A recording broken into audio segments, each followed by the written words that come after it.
Tam təhlükəsiz olduğu üçün bu krem gündə 3 kəs və daha çox kullanılır yazılmışdır. Deməli, yaş aldıqca, zaman ilərlədikcə bizim üzümüzdən, bədənimizdən kolajen azalması yaşanır.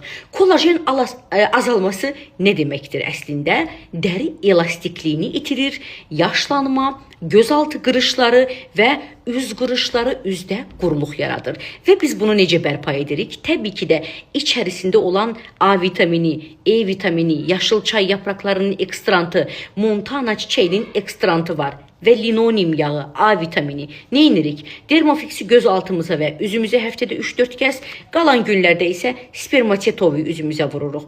Möhtəşəm ikilidir bu kremlər. Yəni mən ən bahalı kremləri belə işlətmişəm. 5000 TL'yə qədər kremlər almışam. Bunların verdiyini heç nə verməyib. Tam mükəmməl kremlər istəyirsinizsə yazın.